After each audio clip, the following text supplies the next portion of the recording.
Good afternoon, everyone. Thank you, Mr. Chairman, for the introduction, and of course, thank you for the invitation.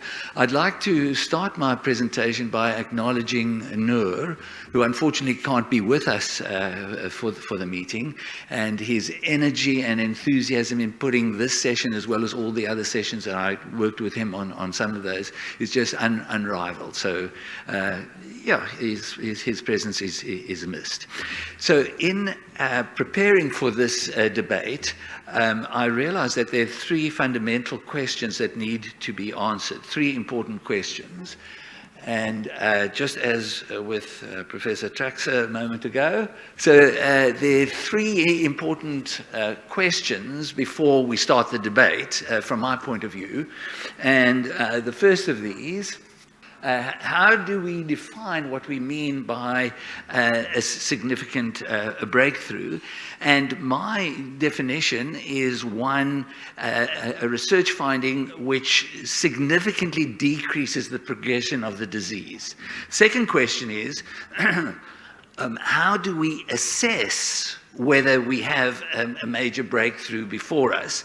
And so I believe that to search the literature and to identify claims by researchers of a major breakthrough and then to assess it. And then thirdly, what would the ultimate test for deciding whether the finding that's being reported is indeed a major breakthrough?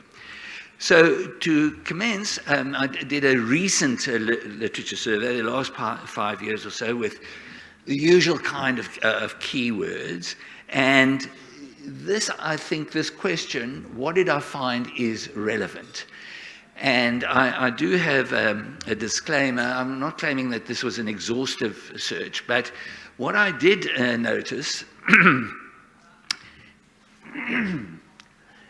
a predominance of reviews and guidelines and databases, and a predominance of papers with buzzwords in the title: recent advances, update, novel insights, etc., promising something exciting and something new, perhaps a breakthrough. And what I also noticed was very few groundbreaking, innovative, original ideas in terms of this definition of a breakthrough. So what does this tell us? Well, I'll tell you what it tells me, is that our research community doesn't have actually much new to report. Now, I'm sure that Alberta's going to challenge me, but one review after another from leading laboratories, the same thing coming over and over again. So let's take a look. Here's some of the titles, the kind of things that I've seen in the recent literature. I won't read them, but you can see them on the screen. Many of them in the last few years. Here's an example, and it's not an example that I'm targeting. It just happens to be a typical example of the kind of thing that I observed: established and recent developments in the pharmacological management of urolithiasis. An overview. So if one runs one's eye down the article's highlights, there's nothing new. There's nothing new here. And this is not a personal criticism of this particular paper. This, believe me, in my opinion, is typical. I ask myself, what is new? Where are the recent developments that is promised in the paper's title? My conclusion: no major breakthroughs. Here's another one, the medical evaluation and therapeutical strategies in the management of urolithiasis. A statement by the authors: although significant advancements have been made in the surgical management of urolithiasis. No question about that. I'm not debating that.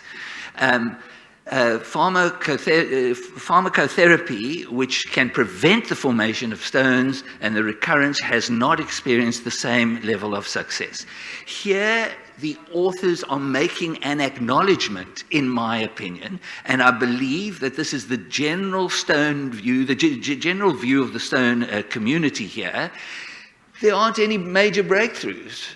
They're actually saying this here.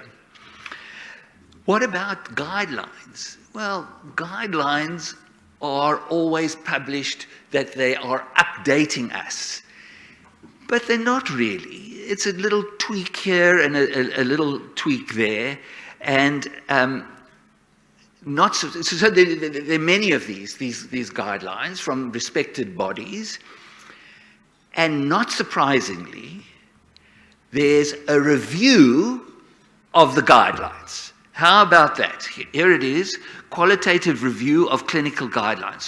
So this paper discusses all these guidelines, and there the authors say, we propose that the various bodies should come together, so AUA, EAU, etc., to develop a single universal guideline. Patients would benefit from a single guideline vetted by the world's experts. I mean, this is ridiculous, in my opinion. It's absurd. Here now, besides the fact that we've got guidelines coming out every year or every 2 years, here now there's a paper that's proposing that we should unite all of this. I mean, maybe not, it's not a bad idea, but shouldn't we be spending our time and our energy on something that's really meaningful instead of tweaking here and tweaking there? Databases. Well, I think that everybody is aware, as my observation, that there are colleagues who've done very well mining these data. Data mining. Whoops, let me just see, is the process of seeking anomalies, patterns, and correlations within large data sets to predict outcomes. Great, but it's enough already. It's enough. There's nothing more that can be squeezed out of this mining of databases. So there's so many of them, and different authors mining the same databases. And the topics that they're looking at everything and anything that might be associated. There are associations. And so there's a never-ending list of potential risk factors. And again, I interpret this as an acknowledgement by the Stone research community, ourselves and our colleagues who are writing these papers. There's nothing new to tell you guys. There's no major breakthrough. So 50 years of basic and clinical stone research, have we achieved major breakthroughs? And we come now to what I think is the ultimate test to answer this question. Have there been any major breakthroughs in terms of how I've defined what a major breakthrough is? And to me, this is it. Take a look at the change in prevalence, not only during the last 50 years since we started these meetings, but in relatively recent times, and incidence. And here again this is just a snapshot in this first one. This is all of prevalence, and there's one of incidence. You don't need to focus on the numbers or the graph. You know this, that prevalence and incidence is increasing. In fairness, there are two studies, one from Australia and one from Germany, which have reported a steady prevalence and incidence, but no decrease. But those kind of studies are few and far between. So I'm just showing that in fairness. And so with incidence, the Australian and the German study were of incidence, not of prevalence. So that's kind of in equilibrium. And so the yes argument that we're going to hear from Alberto in a moment fails the ultimate test of stone prevalence and stone incidence. Surely a major breakthrough is for somebody to come up here and mine all the data, etc., and show that as a result of the tremendous work that we've done, that prevalence and incidence is significantly decreasing everywhere. Furthermore, there's an interesting paper here where the title, which you can see, is Rising Occurrence of Hypercitraturia and Hyperoxaluria Associated with Increasing Prevalence of Stone Disease in Calcium Stone Formers. Very interesting, a very interesting association that is reported here. And my interpretation of that is that despite the wonderful work that has been done in trying to combat these pathologies of hypercalciuria and hypercitraturia and hyperoxaluria, these conditions remain and are following the trend of increasing prevalence. No major breakthroughs here, if you look at that as your guideline. So, the concluding comments from authors of reviews showing increasing prevalence and incident rates. So they do this work, they actually tell us what we already know, and what do they conclude? Well, this is again just typical. Here, future studies must be undertaken to better understand the cause of this rise in incidence, and preventive efforts can be made. Great, but didn't we hear that 20 years ago and 30 years ago? Sure, I am guilty myself in the papers that I have written. Future studies must address this. You know, so we're not alone. Well, I'm not unique. The remarkable incidence and prevalence of stones is concerning and has implications for disease prevention and allocation of medical resources. Further research is needed. Yes, great, sure. The common features about the concluding comments in these papers: no insightful explanations, more observations or the speculation as to what might be behind this. And there's lots of these grandiose statements about what future studies need to achieve. And so my comment is that the worldwide increase in the prevalence and incidence of urothisis and the failure of stone researchers to develop compelling strategies for arresting the progression of this disease provides a clear answer to the question in the title of this debate.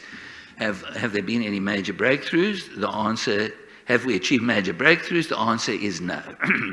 And so for my final slide, I want to cite David Goldfarb, who I think is in the audience. So on a positive, kind of hopeful note, he says in this paper from 20 years ago, the prevention of stones can be successful while being cost-effective and satisfying. Nephrologists have been called to halt the progression of chronic kidney disease and now should increase their commitment to preventing stone disease as well. Beg your pardon. So my comment, the paucity of major breakthroughs for preventing stone disease it's disappointing. So the question that I now provocatively ask you, should we continue with basic and clinical research? And the answer, the inspiration for the answer comes from Ernst Rutherford, great physicist. Never say, I tried it once and it did not work. And so the answer, should we continue with basic and clinical research? Absolutely yes. But we need to keep in mind and recognize that assessing the past 50 years, there have not been any major breakthroughs for preventing stone disease. Thanks for your attention, everyone. Thank you.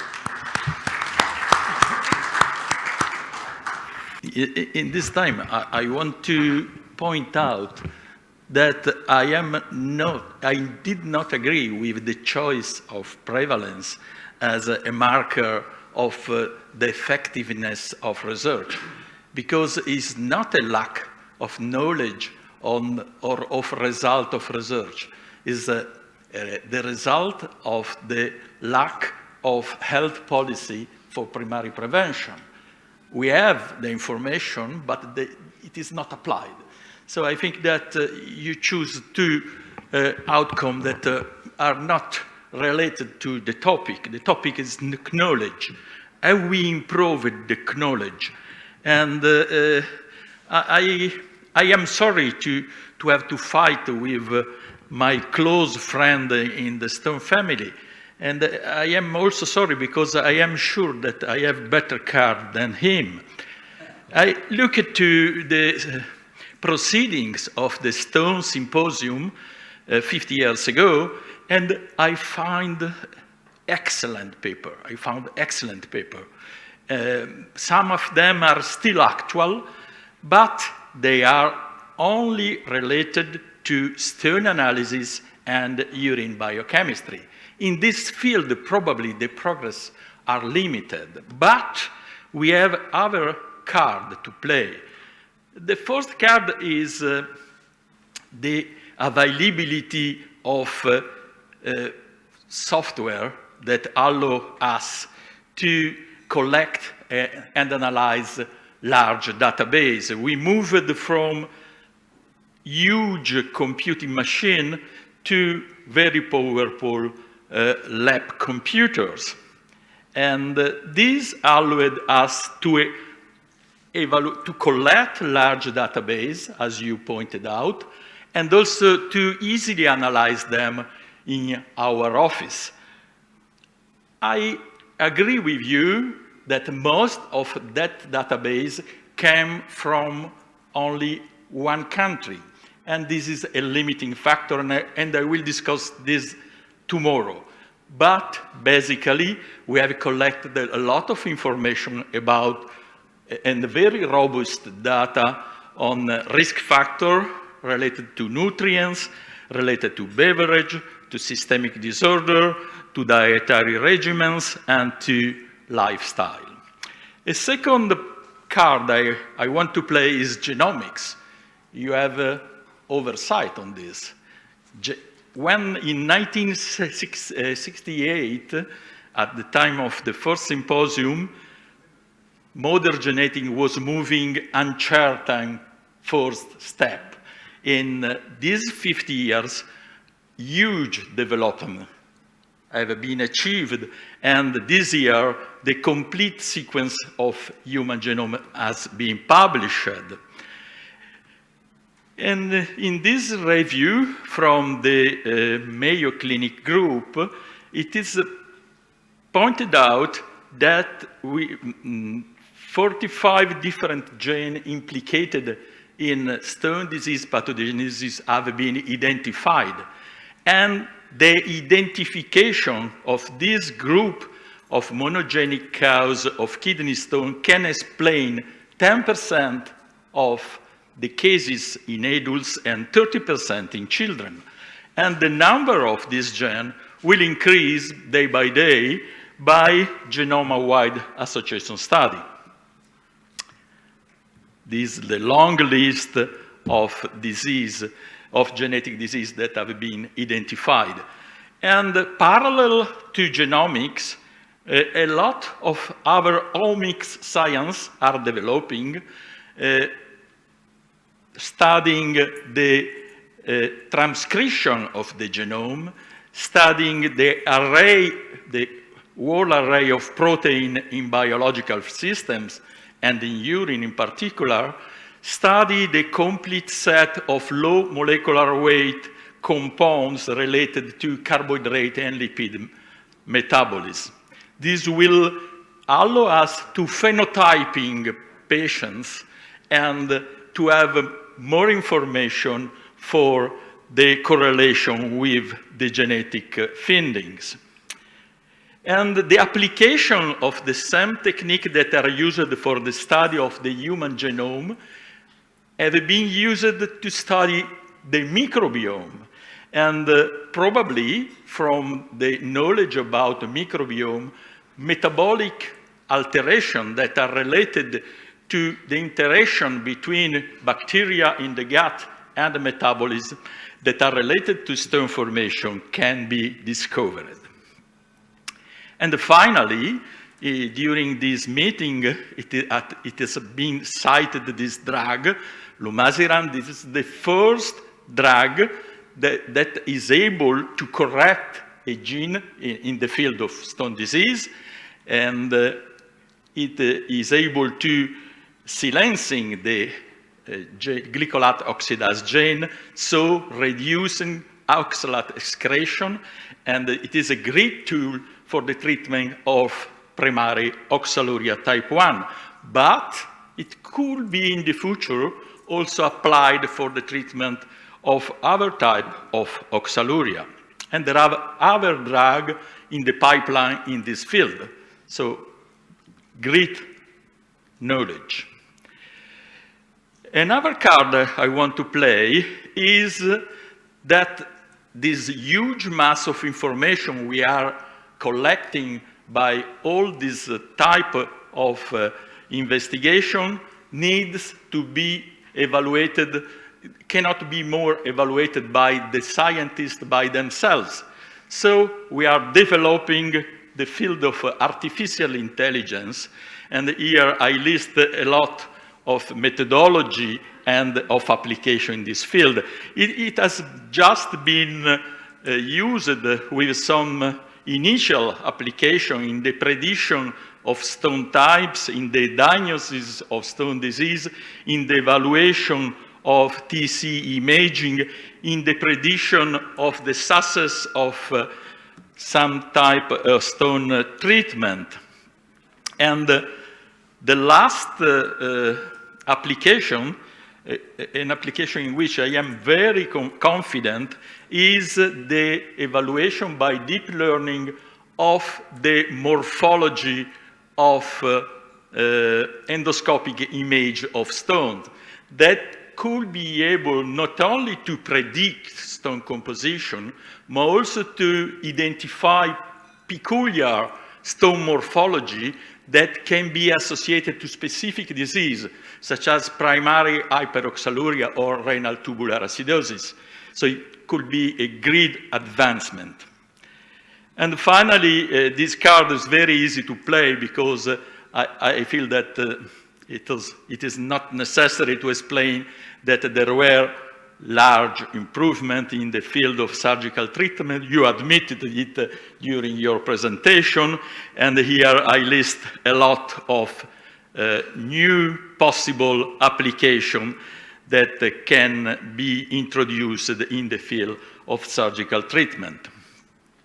So I feel that epidemiology, genomics, artificial intelligence, and technology are the first step to go to the heaven. But we have to remember that if we will be able to achieve this result, we must be grateful to that people that met 50 years ago and put the basis for the construction of all this knowledge.